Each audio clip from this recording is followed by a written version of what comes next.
കാണൂ പരസ്യരഹിതമായ ഏറ്റവും പുതിയ എപ്പിസോഡുകൾ. നീനിവിടെ വന്നിരിക്കാൻ തുടങ്ങിയിട്ട് കുറെ നേരമായല്ലോ. വീട്ടിലിരിക്കുന്നതിനേക്കാളും മനസ്സുഖം ഇവിടെ വന്നിരുന്നാ കിട്ടും. അസുഖം കൂടിയിട്ട മുത്തശ്ശി മരിച്ചെന്ന് അനിയൻ കരുതുന്നുണ്ടോ? ശ്രീചേർത്തി എന്താ അങ്ങനെ ചോദിക്കാൻ? മുത്തശ്ശിക്ക് അസുഖം ഉണ്ടായിരുന്നല്ലോ. ഇവിടെയുള്ള ഓരോ സംസാരത്തിലും പെരുമാറ്റത്തിലും എനിക്ക് ചില സംശയങ്ങളുണ്ട്. മുത്തശ്ശി മരിച്ചതിൻ്റെ ഒരു ഞെട്ടലും ഇവിടെ ആർക്കും ഉണ്ടായില്ല. മാത്രമല്ല ധൃതി പിടിച്ച് സംസ്കരിക്കാനുള്ള ശ്രമവും ഉണ്ടായി.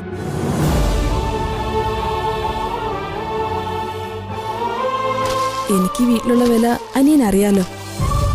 എന്തിനും ഏതിനും പഴിവാക്കല്ലാതെ എന്റെ ഭർത്താവിൽ നിന്ന് പോലും നല്ലൊരു വാക്ക് ഞാൻ ഇതുവരെ കേട്ടിട്ടില്ല. ഈ വീട്ടിലുള്ളവരുടെ ദുരാർത്തി കാരണം എന്റെ സമ്പാദ്യം എന്ന് പറയാവുന്ന ആഭരണങ്ങൾ മൊത്തം ഇൻകം ടാക്സുകാർ കൊണ്ടുപോയി. ജീവിതം തന്നെ മടുപ്പായി.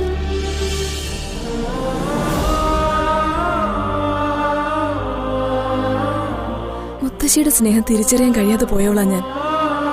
വീട്ടിൽ വന്നു കയറിയ പെണ്ണിനെ അന്യ പെണ്ണായി മുത്തശ്ശി ഒരിക്കലും കണ്ടിരുന്നില്ല. ലച്ചുവിന്റെ കല്യാണത്തിന് പിന്നിലെ ഗൂഢാലോചന ശ്രീചേർത്തിക്ക് അറിയില്ലായിരുന്നോ? എന്നിൽ നിന്ന് അവരത് ഒളിപ്പിച്ചു വെച്ചു. കല്യാണത്തിന് അടുത്ത ദിവസങ്ങളിലാ ഞാനത് അറിയുന്നത് തന്നെ. അതും എന്നോട് പറഞ്ഞതല്ല, ഞാൻ ഒളിഞ്ഞെന്ന് കേട്ടതാ. അതിനാണല്ലേ അമ്മ ശ്രീചേർത്തിക്ക് വളകൾ സമ്മാനിച്ചത്. ലച്ചു പോയപ്പോ അത് തിരികെ വാങ്ങുകയും ചെയ്തു. വള തന്നതുകൊണ്ട് മാത്രമല്ല, ഞാനത് പുറത്തുവിട്ട എന്നെ കൊന്നു കളഞ്ഞേനെ. ശ്രീചേർത്തി എന്താ പറഞ്ഞത്? മുത്തശ്ശിയെ കൊന്നതാണെന്നല്ലേ ആ പറഞ്ഞതിന്റെ അർത്ഥം? എന്റെ ഒരു സംശയം കൊണ്ട് പറഞ്ഞു പോയതാ.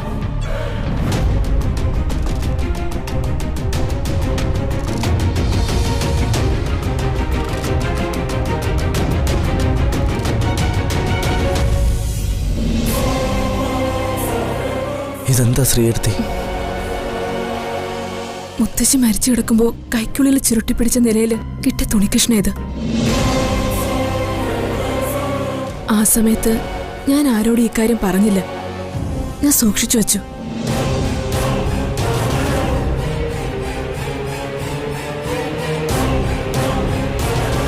ഇത് ഒരു ബനിയന്റെ പീസാണല്ലോ.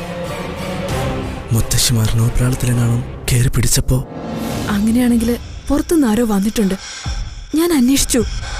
ഇവിടെയുള്ള ആരുടെയും ബനിയനൊന്നും ഇങ്ങനെ കീറിയിട്ടില്ല. ഞാനാ ഇത് തന്നേന്ന് ആരും അറിയരുത്.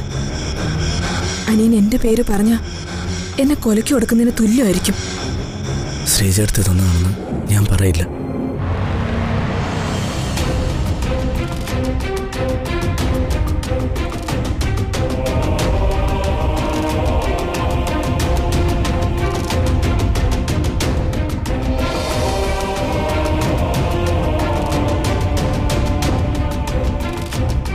മുത്തശ്ശിയെ കൊന്നതാണെങ്കിൽ അത് ചെയ്തവരെയും കൂട്ടുനിന്നവരെയും ഞാൻ വെറുതെ വിടില്ല.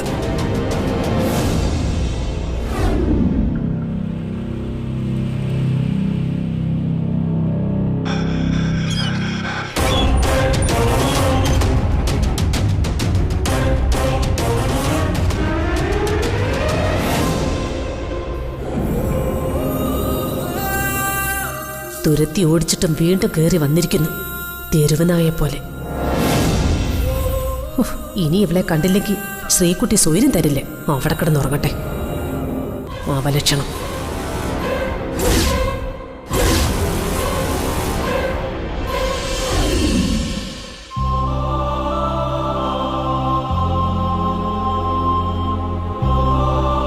മുത്തശ്ശിക്ക് എന്താ പറ്റിയെന്ന് എനിക്കറിയില്ല. മുത്തശ്ശിയെ അവരെല്ലാരും കൂടി ഇല്ലാതാക്കിയതാണോ? അങ്ങനെയെങ്കിൽ അവരെ വെറുതെ വിടാൻ പാടില്ല മുത്തശ്ശി. ഇതാരുടെയാ മുത്തശ്ശി? മുത്തശ്ശിയുടെ പുതപ്പിൻ്റെ ആണോ? അതോ ശ്വാസം മുട്ടിച്ചപ്പോൾ മുത്തശ്ശി മരണോപ്രാളത്തിൽ കൊല്ലാമെന്ന ആളിൻ്റെ ഡ്രസ്സ് വലിച്ചു പിടിച്ചപ്പോൾ കൈ കിട്ടിയതാണോ? മുത്തശ്ശി സ്വപ്നത്തിലെങ്കിലും വന്ന് കുഞ്ഞൂട്ടനോടൊന്ന് പറ. എനിക്ക് മനസ്സമാധാനമില്ല മുത്തശ്ശി. മുത്തശ്ശിയെ കൊന്നതാണെങ്കിൽ എനിക്ക് പകരം ചോദിക്കണം. ആരെയും ഞാൻ വെറുതെ വിടില്ല. ഞാൻ ഈ വിവരം ലച്ചുവിനോട് പറയും. അവളൊന്ന് വിളിക്കാൻ വേണ്ടി കാത്തിരിക്കുക ഞാൻ. എനിക്കൊരു കുറവുമില്ലെന്ന് ആശ്വസിപ്പിക്കാൻ മുത്തശ്ശി പറയാറില്ലേ, കുഞ്ഞൂട്ട നീ ഒരാണല്ലേടാന്ന്. ഞാനാണെങ്കിൽ മുത്തശ്ശിയെ കൊന്നവർക്ക് വലിയ ശിക്ഷ വാങ്ങിക്കൊടുക്കും.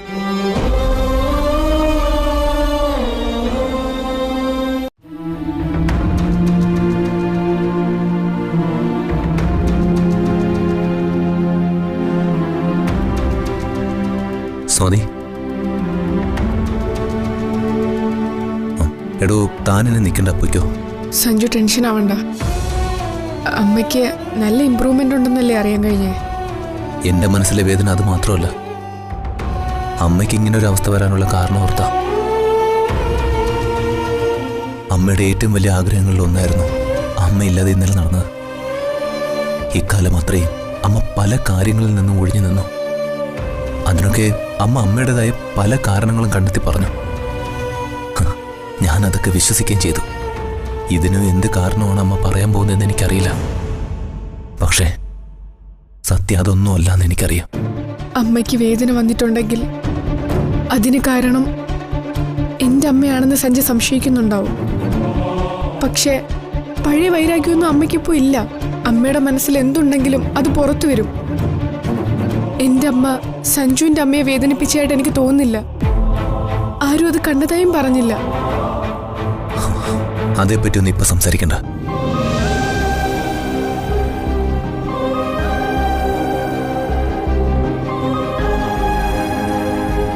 എല്ലാവരും കൂടി ഇവിടെ ഇരുന്നിട്ടും പ്രത്യേകിച്ച് കാര്യമൊന്നുമില്ല.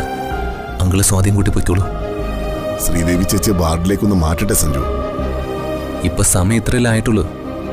മുറിയിലേക്ക് മാറ്റാൻ ഇനിയും ലേറ്റാവും. അങ്കിൾ ഇന്നലെ മുഴുവൻ ഉറക്കൊഴിഞ്ഞല്ലേ. വീട്ടിൽ പോയി കുറച്ചു നേരം ഉറങ്ങ. അങ്കിള് പൊക്കോ, ഞാൻ വരുന്നില്ല. സഞ്ജുവിന്റെ ഒപ്പം ഞാൻ നിന്നോളാം. ആ, നീ കൂടെ ചെല്ല് സ്വാതി. പറയുന്ന അനുസരിക്ക്. ഇവിടെ ഞാനും രാജു ഉണ്ടല്ലോ. സ്വാതി പോയി ഈ വേഷമൊക്കെ മാറി ഒന്ന് ഫ്രഷ് ആയിട്ട് വാ. ശരിയാ മോള് വാ, നമുക്ക് ഫ്രഷ് ആയിട്ട് വരാം. സഞ്ജു, ശ്രീദേവി ചേച്ചി റൂമിലേക്ക് മാറ്റിയാൽ വിവരം അറിയിക്കണേ. ഞാൻ അങ്കിളിനെ വിളിച്ച് പറയാം. ആ സഞ്ജു, എടോ ചെല്ല്. ചെല്ല് അങ്കിളെ, ചെല്ല്. വാ മോളെ, പോയിട്ട് വരാം.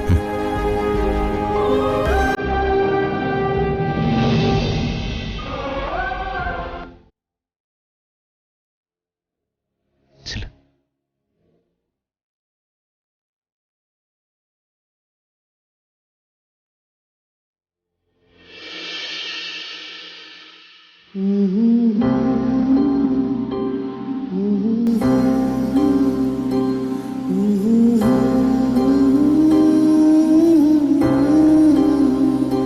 ദൈവമേ, രാത്രിയായല്ലോ.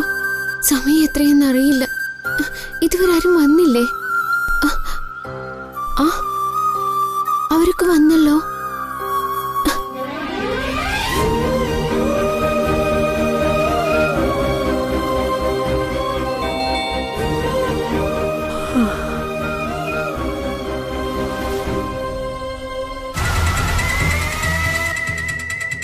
ഓ നാശം.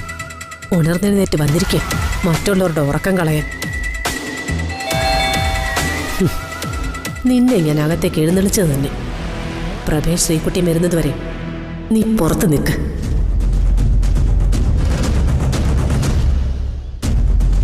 ചേച്ചി ഇതുവരെയും വന്നിട്ടുണ്ടാവില്ല. ചേച്ചി ഉണ്ടായിരുന്നെങ്കിൽ വാതിൽ തുറന്നേനെ.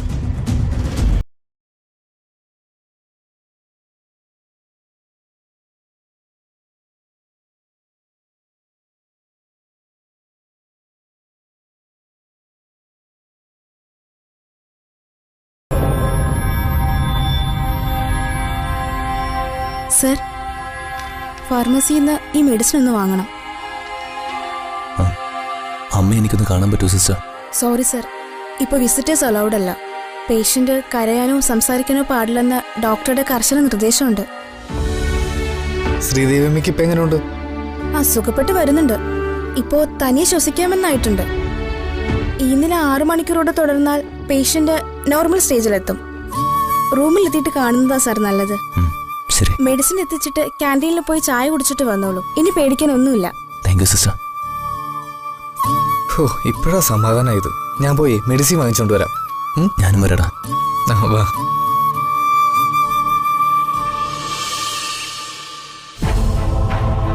ദേ മോളെ,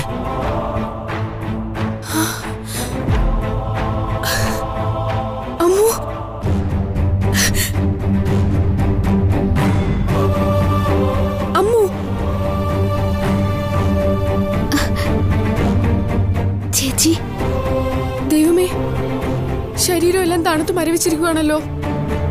നീ എന്താ ഓഡിറ്റോറിയത്തിലേക്ക് വരാത്തത്? ഞാൻ എത്ര വിഷമിച്ചു എന്നറിയാവോ?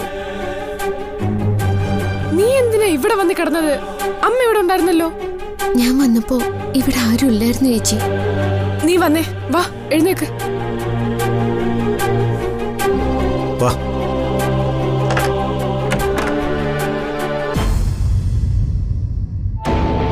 അമ്മു വന്നത് അമ്മ അറിയാത്തയാണോ അതോ വാതിൽ ഉറക്കാത്തയാണോ? നീയല്ലേ ഇപ്പൊ ഇവിടെ കൊണ്ട് വന്നത്? ഞാനും അച്ഛനും വരുമ്പോഴേ അമ്മുദേ ഇവിടെ കിടന്ന് വിറയ്ക്കുമായിരുന്നു. ആ, അവള് രാത്രി എപ്പോഴേലും കേറി വന്ന് കാണും. 11 മണി വരെ നിങ്ങളെ പ്രതീക്ഷിച്ച് ഞാൻ താഴെ ഉണ്ടായിരുന്നു. എന്നിട്ടാ ഉറങ്ങാൻ പോയത്. നീ ഓഡിറ്റോറിയത്തിലേക്ക് വരുമെന്നല്ലേ ശാരദാമ്മ എന്നോട് പറഞ്ഞത്? ഞാൻ വരുന്ന വഴിക്ക് ചില പ്രശ്നങ്ങളുണ്ടായി. പിന്നെ എന്റെ കയ്യിൽ ഫോണും ഉണ്ടായിരുന്നില്ലല്ലോ. ഞാനിവിടെ വന്നപ്പോ ആരെയും കണ്ടില്ല. ഞാനിത് എവിടെ നിന്ന് ഉറങ്ങിപ്പോയി. ഉണർന്നപ്പോ രാത്രിയായി. എന്നിട്ടും അമ്മ ഇവളെ കണ്ടില്ലേ? ഇവള് പറയുന്നതൊക്കെ കള്ളമാ. ഞാനിവളെ കണ്ടിട്ടുകൂടിയില്ല. അല്ല, നീ ഇവിടെ കിടന്നാണോ ഉറങ്ങിയത്? ആ, ദേ അവിടെ ഇരിക്കായിരുന്നു ഞാൻ. അമ്മു കള്ളം പറയില്ല. ബസ് സ്റ്റാൻഡിലും അമ്പലപ്പറമ്പിലും കിടന്നുറങ്ങുന്നവൾക്ക് എവിടെ കിടന്നുറങ്ങിയാലും എന്താ?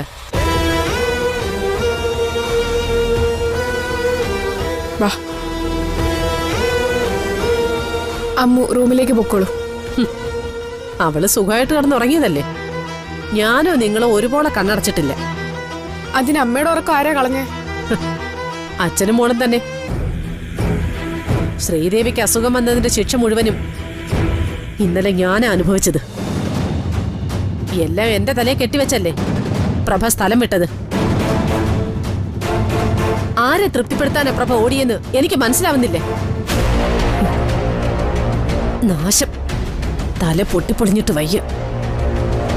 ഡേ, ചെന്ന് ചായ ഉണ്ടാക്കിക്കൊണ്ട് വാ.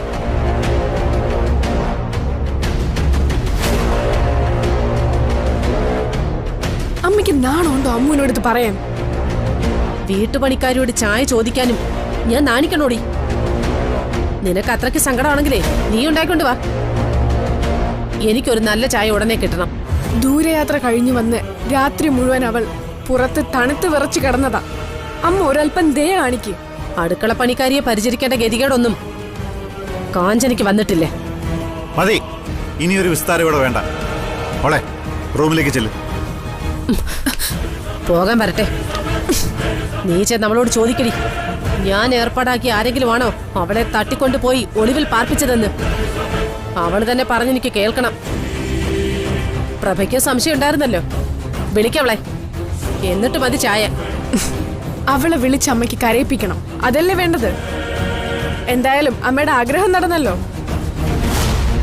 വിവരങ്ങളൊക്കെ ഞങ്ങൾ അറിഞ്ഞു. അവളെ ശല്യം ചെയ്യുന്ന മുറച്ചെറുക്കനാ അവളെ പേടിപ്പിച്ചോടിച്ചത്. എന്നിട്ട് 2 ദിവസം അവൾ എവിടെ ആയിരുന്നു? അവന്റെ കസ്റ്റഡിയിലായിരുന്നു.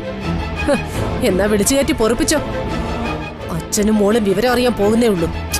ഇനി കാഞ്ചന അതി കയറി പിടിക്കണ്ട. കുടുംബശ്രീ ശാരദയുടെ വീട്ടിലായിരുന്നു അവള് 2 ദിവസം. പുറത്തിറങ്ങാൻ പോലും പേടിയായിരുന്നു അവൾക്ക്. ശാരദയാണ് അവളെ ഇങ്ങോട്ട് വിട്ടത്. ഓരോ ദിവസവും പുതിയ അറിവുകളാണല്ലോ വരുന്നത്. ഇനിയും വരാൻ എന്തിരിക്കുന്നെന്ന് ആർക്കറിയാം. അമ്മുനെ വേദനിപ്പിക്കാനുള്ള പുറപ്പാടില്ല അമ്മ. മോളെ, കാഞ്ചന കാര്യങ്ങൾ ചോദിച്ചറിയട്ടെ. ഇനി ഒരു വെല്ലുവിളി വാക്പോരും ഒന്നും വേണ്ട. മോള് ചെന്ന് ഫ്രഷ് ആവും. ചെല്ലേ.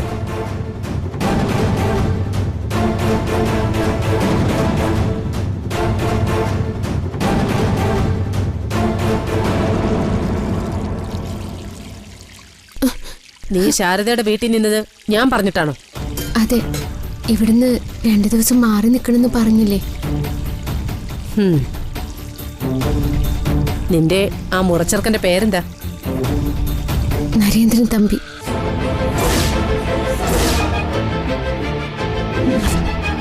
നരേന്ദ്രൻ തമ്പി.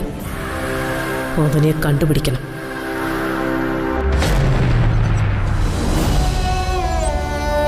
ആ, ശ്രീദേവിയമ്മ. സഞ്ജു മോനെ. അമ്മേ, എങ്ങനെയുണ്ടമ്മേ? അമ്മയ്ക്ക് കുഴപ്പമൊന്നുമില്ല മോനെ. മോനെ ഇന്നലെ മുഴുവനും ഇവിടെ തന്നെ ഉണ്ടായിരുന്നോ? മോൻ ഡ്രസ്സ് പോലും മാറിയിട്ടില്ലല്ലോ. അമ്മ ഇവിടെ കിടക്കുമ്പോൾ എനിക്ക് വീട്ടിലേക്ക് പോകാൻ പറ്റുമോ? അതാ ഇവിടെ തന്നെ നിന്ന്. എല്ലാവരും ഉണ്ടായിരുന്നു, കുറച്ചു മുമ്പാ പോയത്. ആ സംസാരമൊക്കെ റൂമിൽ ചെന്നിട്ട് മതി. അമ്മയെ ഞാൻ കൊണ്ടുപോവാ. എടാ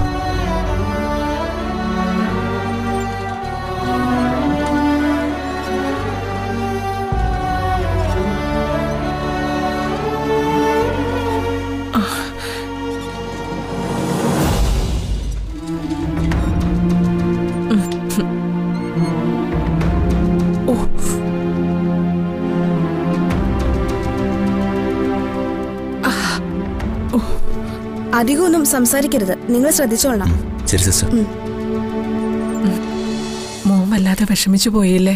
അമ്മ തീരെ ചെറിയ കുട്ടികളെ പോലെ പെരുമാറാൻ തുടങ്ങിയ ഞാൻ എന്ത് ചെയ്യാനാ? എന്തിനാ ശ്രീദേവമ്മ ആ സമയം പുറത്തേക്ക് പോയത്? അമ്മ എന്തെങ്കിലും കഥയുണ്ടാക്കി പറയാൻ ശ്രമിക്കണ്ട. ഓഡിറ്റോറിയം വിട്ട് റോഡിലെത്തിയപ്പോഴാണ് അമ്മ കുഴഞ്ഞു വീണത്. രാജു പിന്നാലെ വന്നുകൊണ്ട് അമ്മയെ കണ്ടു. ശ്രീദേവി ചേച്ചി ചെയ്തത് ഒട്ടും ശരിയായില്ല. ശ്രീദേവി ചേച്ചിയുടെ മകന്റെ വിവാഹ നിശ്ചയമല്ലേ അവിടെ നടന്നത്? ഞാൻ ചെയ്തത് തെറ്റു തന്നെയാ. ആരാ അമ്മയോട് മോശമായിട്ട് സംസാരിച്ചത്? അതാരാണെന്ന് മനസ്സിലാക്കിയിട്ട് തന്നെയാ ഞാൻ ചോദിക്കുന്ന.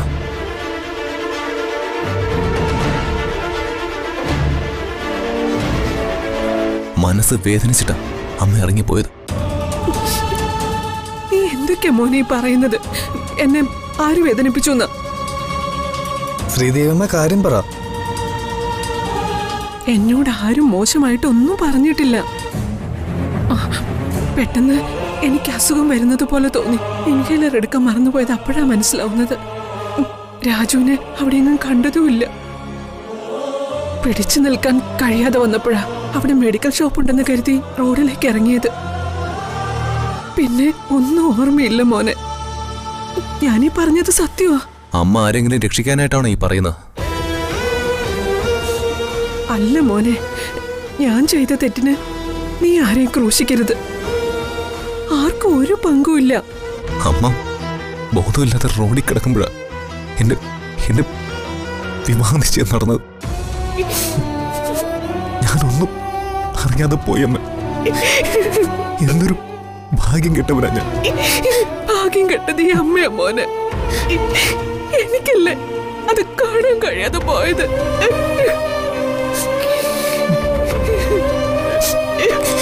സഞ്ജു, എന്താണ് ഇങ്ങനെ? ശ്രീദേവിയമ്മയെ കരയിപ്പിക്കരുതെന്നല്ലേ ഡോക്ടർ പറഞ്ഞത്? രണ്ടുപേരും നിന്ന് കരയുവാണ്. അമ്മേ.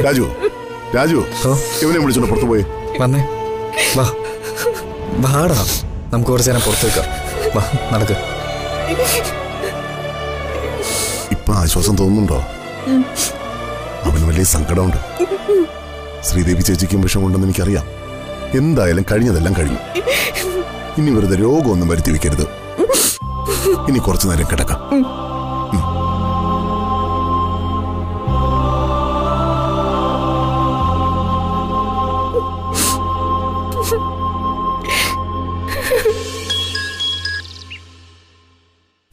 എന്താ സഞ്ജു, ഹോസ്പിറ്റലിൽ നിന്ന് വിശേഷം വല്ലതും ഉണ്ടോ? അമ്മയെ റൂമിലേക്ക് മാറ്റിയിട്ടുണ്ട്. ശ്രീദേവിക്ക് വേറെ ബുദ്ധിമുട്ടുകളൊന്നുമില്ലല്ലോ? ഓക്കെ ആണെന്ന് അമ്മ പറയുന്ന. വൈകിട്ട് വീട്ടിൽ പോവാന്ന് ഡോക്ടറും സൂചിപ്പിച്ചു. പക്ഷെ അമ്മയുടെ മുഖം കാണുമ്പോൾ അമ്മ എന്തൊക്കെ മനസ്സിൽ അടക്കുന്നത് പോലെ തോന്നുന്നു. ഒട്ടും സുഖത്തിലല്ല അമ്മ. ക്ഷീണം കൊണ്ട് സഞ്ജുവിന് തോന്നുന്നാവൂ. കുഴപ്പമൊന്നും ഇല്ലെന്ന് ഡോക്ടർ പറഞ്ഞല്ലേ? മരുന്ന് കൊണ്ടൊന്നും മാറുന്നതല്ലോ അങ്കിൾ, മനസ്സിനെ അലട്ടുന്ന രോഗം. എന്താ മോനെ അങ്ങനെയൊക്കെ പറയുന്നേ? മാനസികമായിട്ടും അമ്മ തളർന്ന മട്ട.